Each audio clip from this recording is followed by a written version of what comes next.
बात मेरी बचपन की है। जब मैं 15 साल का था, मैं अपने बाबा के साथ तब खेत के फार्म हाउस में रहता था। फार्म हाउस में सिर्फ हम दोनों ही रहते थे, क्योंकि आई मेरे बचपन में ही गुजर गई थी।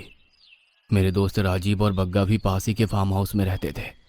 आजू बाजू के सभी खेत ज्वार की फसल से भरे हुए थे, दाने भर चुके थे और कई पंछी उस पर ताव मारने के लिए खेत में मंडरा रहे थे। यह देख सभी किसानों ने अपने फसल में बिजुका खड़े कर दिए थे।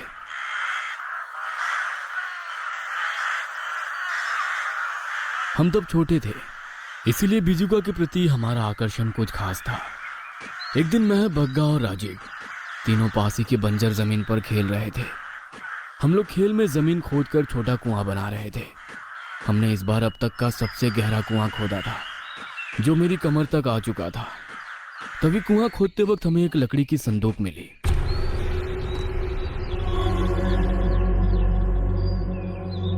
उस पर कुछ धागे बंधे हुए थे, जो कि काफी वक्त से जमीन के अंदर होने से कमजोर हो चुके थे। मैंने उसे बस उंगलियों से तोड़ डाला। उस पर एक ताला भी था, जो हमने पत्थर से मार मार कर तोड़ डाला। हमने उत्सुकता में उस संदूक को खोला। उसमें बस किसी आदमी के कपड़े थे, जो कि फटे हुए थे और उस पर खून लगा हुआ था।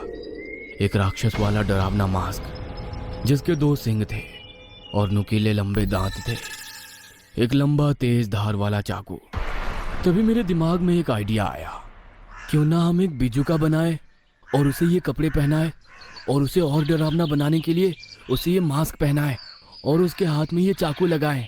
राजीव और बग्गा ने इसके लिए हाँ भरी और हम संदूक लेकर हमारे खेत में पहुंचे।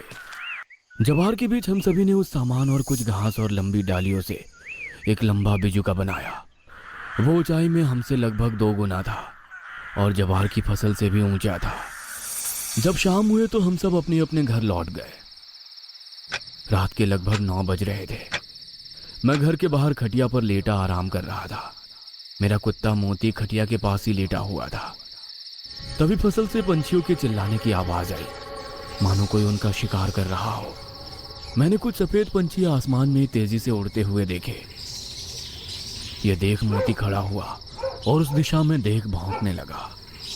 पंछियों की घबराते हुए आवाजें सुन मैं भी कुछ डर सा गया था।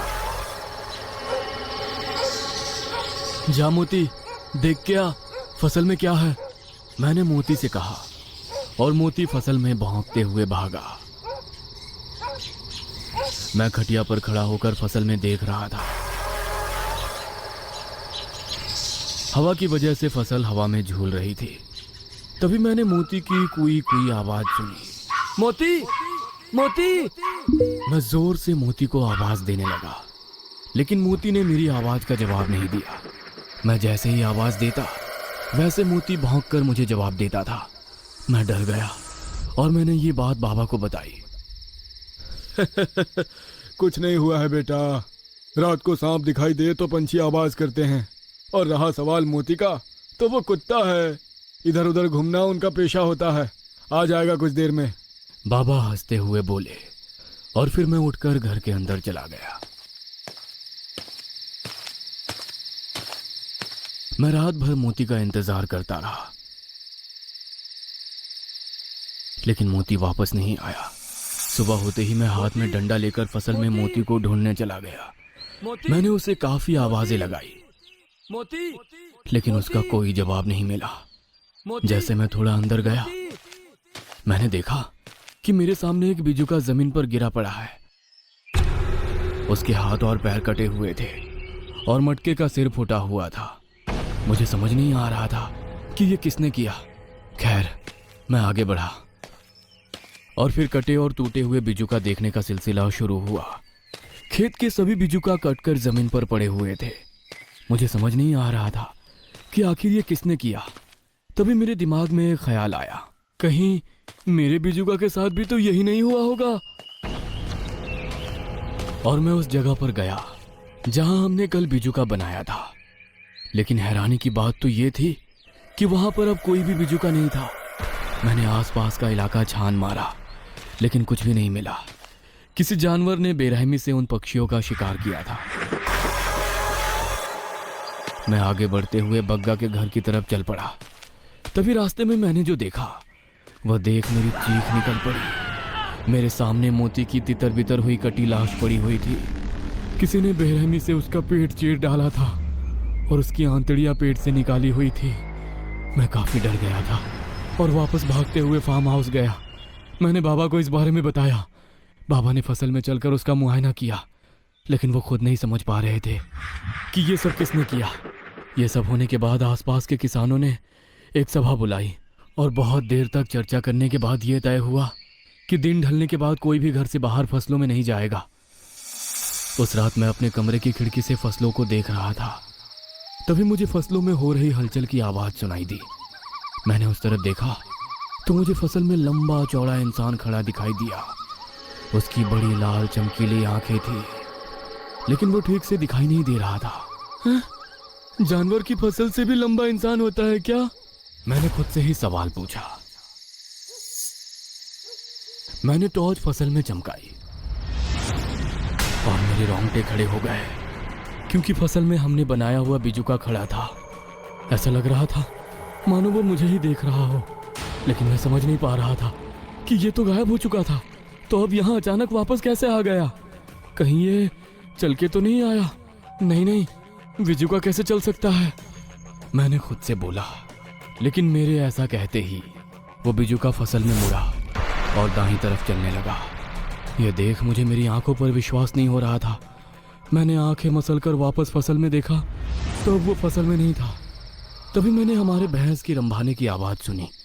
वो काफ़ी डरावनी आवाज़ में रंभा रही थी, जैसे उस पर किसी ने हमला किया हो। मैं अपने कमरे से बाहर आया। तब मैंने देखा कि बाबा हाथ में शिकार वाली बंदूक लिए घर से बाहर जा रहे थे। मैंने उनके साथ चलने का ठाना। बाबा मुझे मना कर रहे थे, लेकिन मैं हट करके उनके साथ कैटल शेड की तरफ चला गया। एक भैंस जोर जोर से रंभाते हुए उछल रही थी, लेकिन दूसरी भैंस हमें जमीन पर लेटी हुई दिखाई दी। लेकिन जब हम पास गए तो हम काफी डर गए, क्योंकि दूसरी भैंस आधी कटी हुई थी। उसके पेट से पीछे का हिस्सा गायब था और उसकी अंतड़ियां और खून जमीन पर बिखरे हुए थे।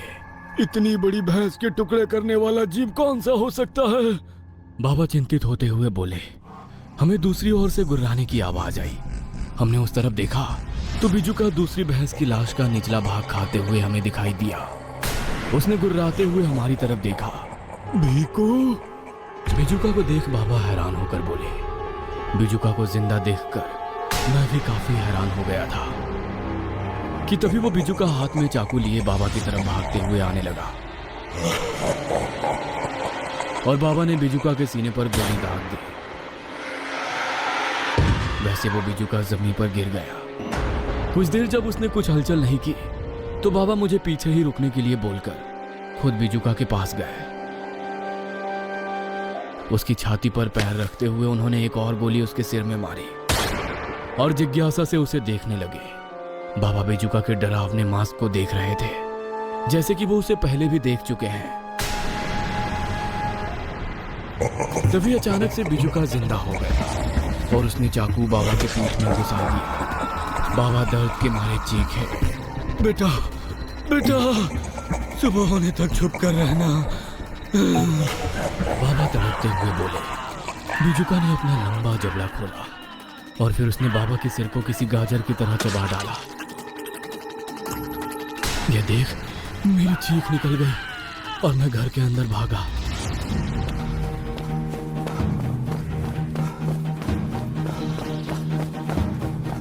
मैंने दरवाजा अंदर से बंद किया। मुझे कुछ भी समझ में नहीं आ रहा था कि मैं क्या करूं।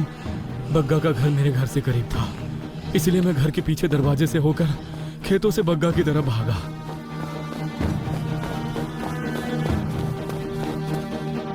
कुछ ही देर में मैं बग्गा के घर के बाहर पहुंचा और सामने का नजारा देख मेरा दिल दहल उठा, क्योंकि बग्गा के घर के छत पर उसके माता पिता और बग्गा की लाशें बिजुका की हंडी की तरह लटक रही थी।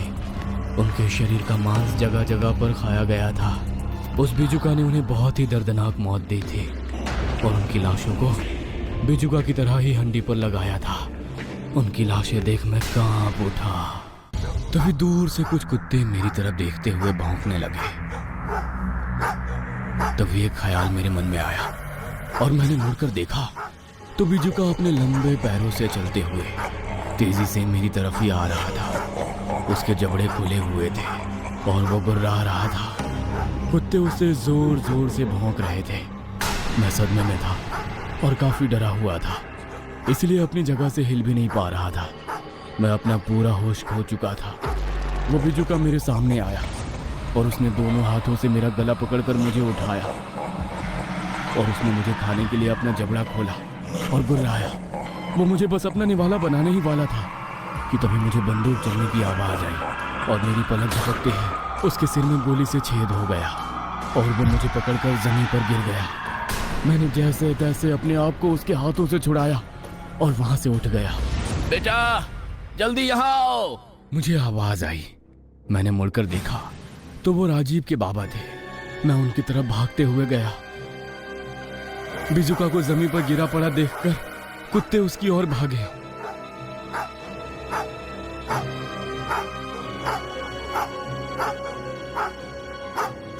और उसे काटने लगे। तभी बिजुका ने एक कुत्ते को पकड़ा और उसे दोनों हाथों से खींचकर उसके 2 टुकड़े कर डाले। ये देख बाकी 2 कुत्ते डर के मारे वहां से भाग गए। बिजुका अपनी जगह पर से उठ गया। तभी राजीव के बाबा ने उस पर और 2 गोलियां चलाई और बिजुका फिर से जमीन पर गिर गया। चलो जल्दी यहां से भागो।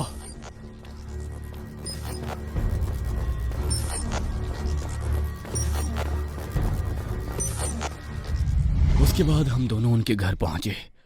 राजीव के बाबा ने राजीव और उसकी मां को जल्दी से वहां से भागने के लिए कहा। लेकिन हम कहां भागेंगे? हम जहां भी जाएं, वो बिजुका हमें ढूंढ लेगा। मैंने राजीव के बाबा से कहा, जब तक सूरज नहीं उगता हमें खेतों में ही छुपना होगा और थोड़ी देर रुककर अपनी जगह बदलनी होगी। यह सुनकर मुझे मेरे बाबा की आखिरी बात याद आई। उन्होंने मुझसे कहा था, बेटा सुबह होने तक छुप कर रहना। इसका मतलब मेरे बाबा और राजीव के बाबा उस बिजुका के बारे में कुछ जानते थे। जल्दी चलो। लेकिन हम किससे बचकर भाग रहे हैं? राजीव की मां ने पूछा। राजीव के बाबा बोले, सब कुछ बताऊंगा, लेकिन अभी जल्दी यहां से भागो।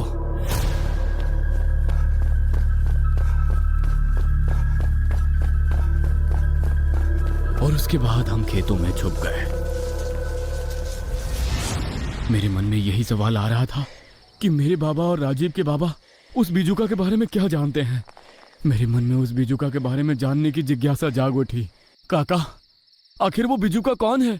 मैंने राजीव के बाबा से पूछा। यह सुन कुछ देर रुकने के बाद वो बोले, अब मैं जो आपको बताने वाला हूं उस पर आप जल्दी यकीन नहीं कर पाओगे, लेकिन मैं जानता हूं कि वह वही है। पंडित ने बताया था कि वो किसी न किसी दिन जरूर लौटेगा। लेकिन आप किसकी बात कर रहे हैं? कुछ देर रुकने के बाद वो बोले, भीकू।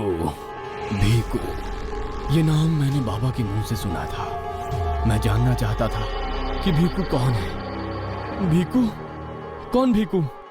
30 साल पहले जब मैं तुम्हारी उम्र का था तब गांव में हत्या का सिलसिला शुरू हो गया था। कोई सन की इंसान हर अमावस की रात को गांव के लोगों को बुरी तरह से गला काट कर मार रहा था। उनके कटे सिर पर वो हल्दी लगाता और उसके चारों ओर कुमकुम का घेरा बनाकर चला जाता। गांव वालों को समझ आ गया था ये काम किसी सन की आदमी का है जो कोई तंत्र कर रहा है और तंत्र करके वो लोगों की बलि दे रहा है। लेकिन वो कौन है और ये सब क्यों कर रहा है ये कोई नहीं जानता था। डर इस कदर फैल गया था कि लोग आम रात में भी खेत में जाने से डर रहे थे। इसलिए गांव के 4 हट्टे कट्टे नौजवानों ने उस खूनी को पकड़ने की योजना बनाई। उन्होंने ये योजना सभी लोगों से छुपाई क्योंकि वो नहीं चाहते थे कि इस योजना के बारे में उस खूनी को पता चले। जब अमावस की रात आई तब उन्होंने एक नौजवान को घर के बाहर खटिया पर सोने के लिए कहा और बाकी 3 को घर के अंदर से खिड़की से उस पर नजर लगाए छुपे रहे। और कुछ ही देर में वो खूनी राक्षस का मुखौटा लगाए हाथ में बड़ा चाकू लिए अंधेरे का सहारा लिए वहां आ गया। उसने चाकू मुंह के पास पकड़कर धीमी आवाज में कुछ मंत्र बोले और फिर खटिए पर लेटे उस नौजवान पर कुछ राख उड़ाई और वो उसकी बलि देने के लिए चाकू नौजवान की गर्दन पर मारने ही वाला था कि तभी घर के अंदर छुपे हुए लोग बाहर आए और उन्होंने उस आदमी को दबोच लिया और फिर उन्होंने उसका मुखौटा निकाला और उसे देख वो हैरान रह गए क्योंकि वो भीकू था, एक पागल जो कुछ ही महीनों पहले गांव में आया था। उन्होंने उसे बहुत मारा। तभी कुछ गांव वाले भी वहां आ पहुंचे।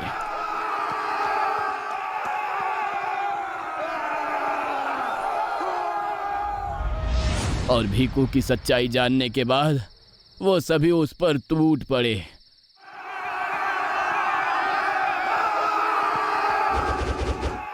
और भीड़ ने उसे पीट पीट कर मार डाला। कुछ देर बाद गांव के हनुमान मंदिर के पुजारी वहां आ गए।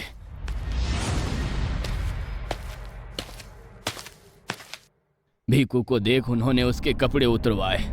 उसके शरीर पर जगह जगह जले हुए निशान थे। उन निशानों को देख वो समझ गए कि वो शैतान का पुजारी था। शैतान का पुजारी शैतान को खुश करने के लिए अपने आप को कई दिनों तक जलते हुए कोयले से खुद का शरीर जलाता है। और ये खून भी वो शायद शैतान को खुश करने के लिए ही कर रहा था। खैर, भीकू तो मर चुका था और उसकी लाश पर अंतिम संस्कार करने की बारी थी। लोग कह रहे थे कि उसे गांव के बीचों बीच खंबे से बांधकर जला दो, लेकिन पुजारी ने बताया कि शैतान के पुजारी को आग से जलाना नहीं चाहिए, क्योंकि वो जब कोयले से खुद को जलाता है तभी से आग उसे शक्ति देने का काम करती है। और अगर उसको जलाया गया तो उसकी आत्मा जिंदा लोगों को बहुत कष्ट देगी। इसीलिए पुजारी जी के कहने पर भीकू की लाश शमशान के पीपल के पेड़ पर लटकाई गई, जहां चील कौए उसकी लाश को नोचते रहे।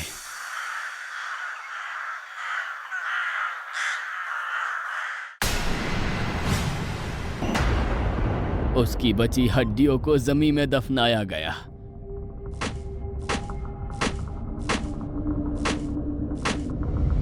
पुजारी जी जानते थे कि भीकू की आत्मा अगले अमावस की रात लौटेगी, और जब लौटेगी तब बहुत सारी शक्तियां लेकर लौटेगी।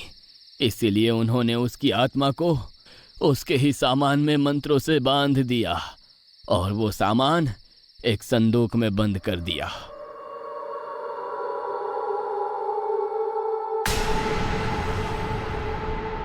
और उस पिटारे को अनजान जगह छुपाया गया।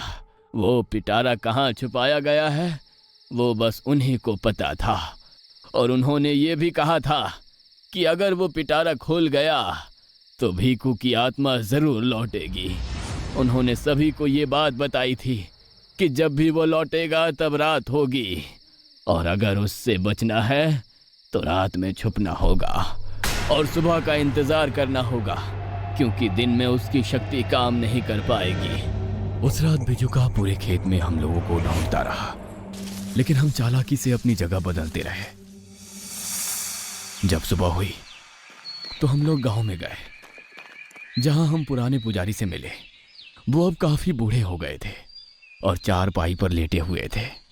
राजीव के बाबा ने उन्हें घटी घटना के बारे में बताया। यह सुन वो काफी हैरान हो गए।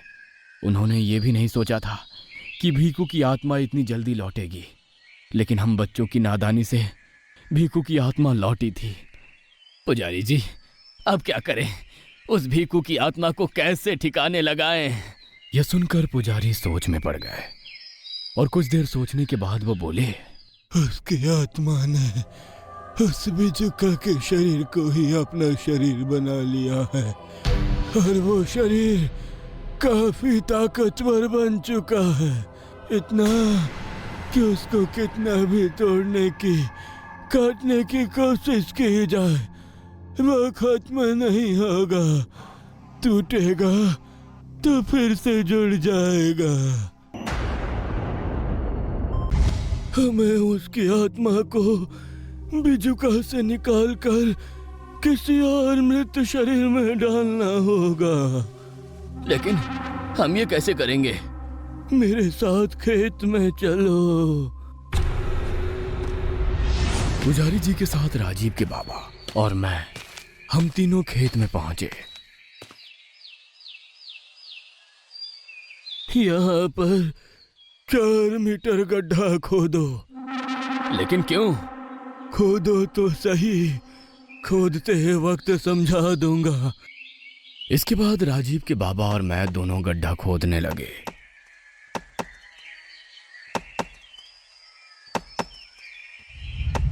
हमें एक मृत शरीर की जरूरत पड़ेगी। हमें उस मृत शरीर को यहाँ लाना होगा। जब दिन ढलेगा, मतलब संध्या काल होगी, जब ना तो दिन होता है ना रात, उस वक्त उसकी आत्मा की शक्ति काफी कम होगी। दिन में जो जमीन खोद कर उसमें आराम कर रहा होगा, तुम्हें संध्या काल को यही खेत में अपने खून की एक बूंद जमीन पर गिरानी होगी। इंसानी खून की बू सूंघ कर वो जमीन से बाहर निकलने के लिए मजबूर हो जाएगा और तुम्हारे पास आएगा। तुम अभिमंत्रित गोल के अंदर खड़े हुए होगे। जैसे ही वो घेरे में आएगा, तुम तुरंत उसमें से बाहर आ जाना और वहां से भाग जाना। अभिमंत्रित होने के कारण बिजुका घेरे से बाहर नहीं आ पाएगा। तभी मैं मंत्रों से उस मृत शरीर को जिंदा इंसान की तरह चलाऊंगा। लेकिन मृत शरीर को जिंदा शरीर की तरह कैसे चलाया जा सकता है? राजीव के बाबा ने बीच में टोकते हुए कहा। यह बहुत ही प्राचीन विद्या है। हर कोई पुजारी या तांत्रिक इसमें पारंगत नहीं हो सकता। लेकिन हमारी किस्मत अच्छी है कि मैं इस विद्या के बारे में जानता हूँ। मैं उस शरीर को जिंदा शरीर के जैसे चलाऊंगा और उसे घेरे के पास ले जाऊंगा और उसमें घेरे को तोड़ दूंगा। तभी वो बिजुका घेरे से बाहर आएगा और मृत शरीर पर हमला कर देगा। जब वो उस मृत शरीर को खा रहा होगा, तब उसकी कमजोर शक्ति उस मृत शरीर को खाने में चली जाएगी और उसका बिजुका का शरीर कमजोर पड़ जाएगा। और तभी तुम कुल्हाड़ी से उस बिजुका के 2 टुकड़े कर देना। उसके बाद टूटे हुए शरीर में वो फिर से प्रवेश नहीं कर पाएगा। इसलिए वो उसी मृत शरीर में प्रवेश करेगा।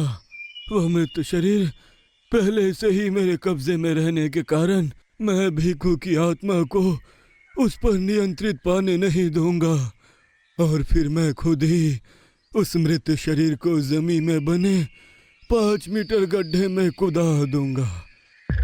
इसके बाद हमें उस मृत शरीर को जमीन में गाड़ देने होंगे। साथ ही में वो कटा बिजुका भी हमें उसी गड्ढे में दफनाना होगा। तब जाके हम उससे छुटकारा पा सकते हैं। अगर ये इकलौता रास्ता है तो मैं ये करने के लिए तैयार हूँ। और एक बात, भिखू लौट आया है, इस बारे में किसी को पता ना चले, यही अच्छा होगा। और रही बात बग्गा के परिवार और तुम्हारे पिता के अंतिम संस्कार का, तो वो हम भिखू को दफन करने के बाद ही करेंगे। पुजारी जी ने जो मुझसे कहा, मैं सर हिलाते हुए हाँ कहा। शाम तक मैं और पुजारी जी खेत में ही बैठे रहे। राजीव के बाबा ना जाने कहां से एक आदमी की लाश ले आए।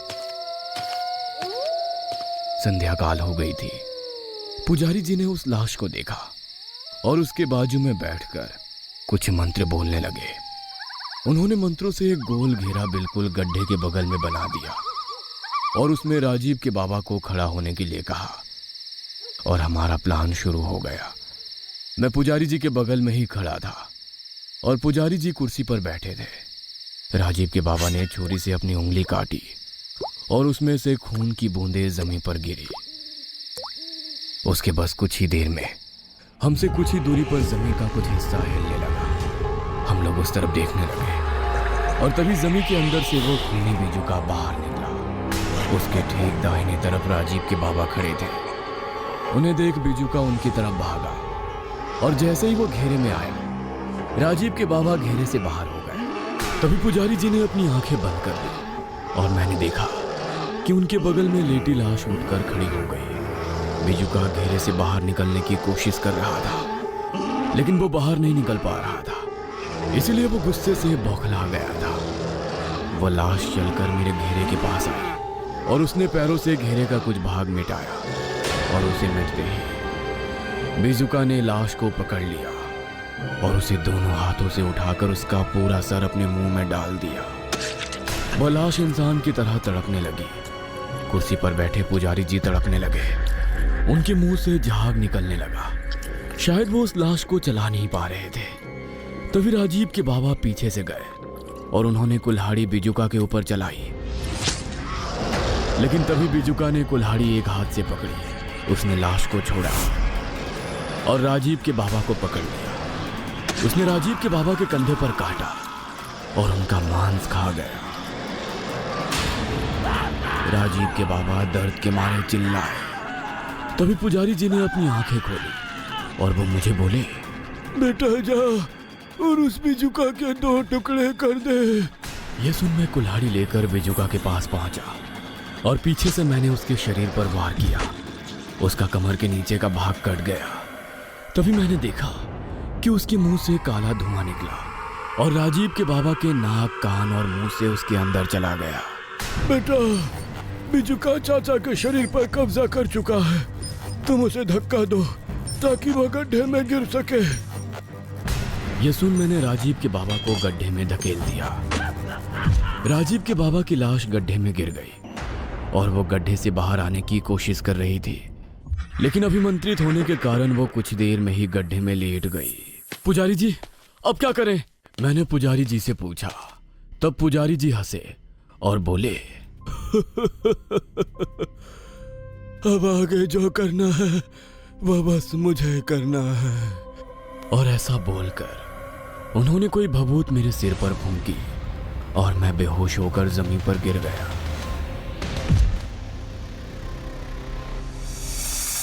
जब मेरी आंख खुली तो मेरे सामने आग जल रही थी और दूसरी तरफ बूढ़ा पुजारी बैठा था। उसने काले कपड़े पहने थे और मेरे हाथ पैर बंधे हुए थे। मैं घुटनों के बल बैठ गया। उठ गया। मैंने उसके पीछे राजीव के बाबा की लाश पड़ी हुई देखी। ये आप क्या कर रहे हो? और राजीव के बाबा की लाश गड्ढे से ऊपर कैसे आई? मुझे पता है कि तुम्हें यकीन नहीं होगा। मुझे माफ कर दो बच्चे, लेकिन मैं मर रहा हूँ। मैं मरना नहीं चाहता। ये बुढ़ापा मुझे और नहीं चाहिए। मैं बस मरे हुए शरीर को चला सकता हूँ। जिंदा शरीर में प्रवेश नहीं कर सकता, लेकिन भीखू कर सकता है। उसके पास वो विद्या है। मैंने बस भीखू के आत्मा के साथ सौदा किया। मैंने उससे जिंदा शरीर में प्रवेश करने की विद्या प्राप्त कर ली और बदले में उसे मुक्त कर दिया।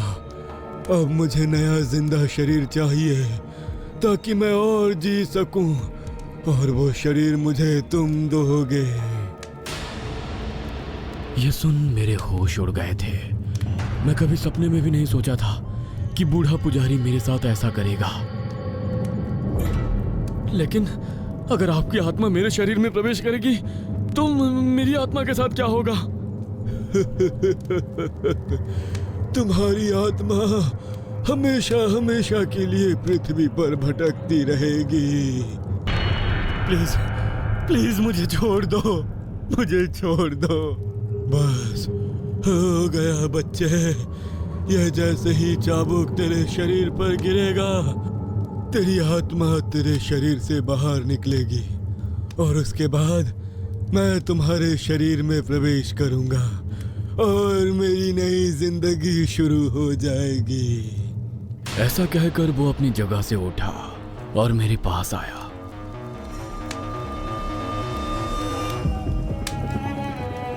और अपनी आंखें बंद कर चाबुक को हाथ में लिए कुछ मंत्र बोलने लगा। मैं उसके सामने गिड़गिड़ाता रहा, लेकिन वो मेरी एक नहीं सुन रहा था। तभी उसने आंखें खोली और उसने मुझे मारने के लिए चाबुक उठाया। अब मैं दोबारा बचपन से अपनी जिंदगी शुरू करूंगा, उसने कहा कि तभी उसका सिर उसके शरीर से अलग हो गया और उसका शरीर जमीन पर गिर गया। चुप हो जा, कब से तेरी बकबक सुन रहा हूं। बूढ़े के पीछे खड़े राजीव के बाबा बोले। उन्हें देख मैं हैरान हो गया। शायद बीजुका ने उनके शरीर पर उनके जिंदा शरीर में प्रवेश किया था, लेकिन मैं उन्हें मरा हुआ समझ बैठा था, बिल्कुल उस पुजारी के जैसा। राजीव के बाबा ने मेरे हाथ पांव खोले। उस दिन मेरी जान जैसे तैसे बच गई। उसके बाद हम दोनों ने घटी सभी घटनाएं गांव वालों को बताई और मेरे बाबा, बग्गा और उसके परिवार वालों का अंतिम संस्कार किया। भीकू की आत्मा के साथ क्या हुआ ये हमें कभी पता नहीं चला। उस पुजारी ने उसे मुक्त करने के बाद उसके